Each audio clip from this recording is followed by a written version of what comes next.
Hi hello வணக்கம் மக்களே. சின்ன வயசுலேருந்து எனக்கு செடி வளர்க்குறதுனா ரொம்ப பிடிக்கும். ஸோ இன்னும் செடி வளர்க்கலாம் அப்படின்றதுனால கவர்மெண்ட்டில் கொடுக்குற மாடி தோட்டக்கிட்ட நான் பர்ச்சேஸ் பண்ணிவிட்டு வந்துட்டேன். ஸோ அதில் என்னென்ன கொடுத்துருக்காங்க அப்படிங்கிறத நாம் பார்க்கலாம். இது என்னன்னு பார்த்தீங்கன்னா கோகோ பீட் ஊற வச்சு எடுத்து வச்சுருக்கேன். ஸோ காலையில் தான் ஊற வச்சேன். அதை பக்கெட்டுக்குள்ளே போட்டு ஊற வச்சா ரொம்ப டைட்டாகிட்டு பக்கெட்டு கோணலாகிடுச்சு. ஸோ கொஞ்சம் கொஞ்சமாக தோண்டி எடுத்து கோணியில் போட்டு வச்சுருக்கேன்.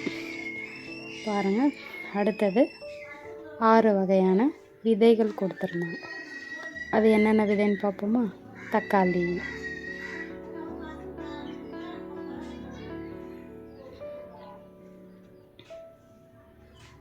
நெக்ஸ்ட் ஒன் மிளகாய், ஆனால் 3வதாக பார்த்திங்கன்னா கீரை.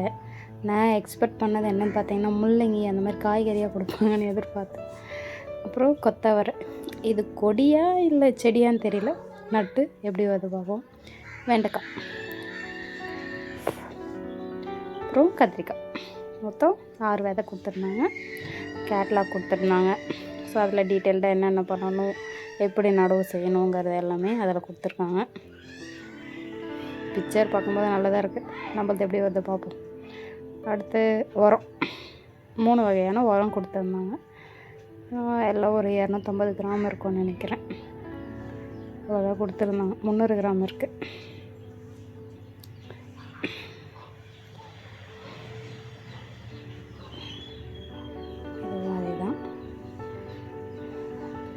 ஆக்சுவலாக நான் செடி உரம் போட்டு வளர்க்க மாட்டேன். நான் இந்த இயற்கை மாட்டு சாணம் அது மட்டும்தான் போடுவேன். ஊருக்கு போனால் மூட்டையில் போட்டு கட்டி எடுத்துகிட்டு வந்துடுவேன். அதை தான் நான் எல்லாத்துக்குமே கொடுப்பேன்.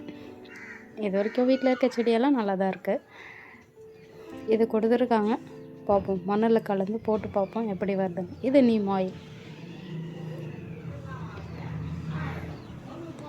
அடுத்ததாக என்னென்னு பார்த்தீங்கன்னா க்ரோ பேக் இருந்தால் தானே செடி வைக்க முடியும். ஸோ 6 க்ரோ பேக் கொடுத்துருந்தாங்க. க்ரோ பேக் எல்லாமே நல்லா தான் இருக்குது. நான் இது வரைக்கும் க்ரோ பேக்கில் செடி வச்சதே கிடையாது. இப்போ தான் ஃபஸ்ட் டைம் வைக்க போகிறேன். மொத்தமாக பாருங்கள், மொத்தம் 6 பேக் கொடுத்துருந்தாங்க. இதை நான் புக் பண்ணி வாங்குறதுக்குள்ளே எனக்கு போதும்னு ஆயிடுச்சு. நான் போகிற டைமுக்கு அவங்க இருக்க மாட்டாங்க, அவங்க இருக்கிற டைமுக்கு நான் போக மாட்டேன்.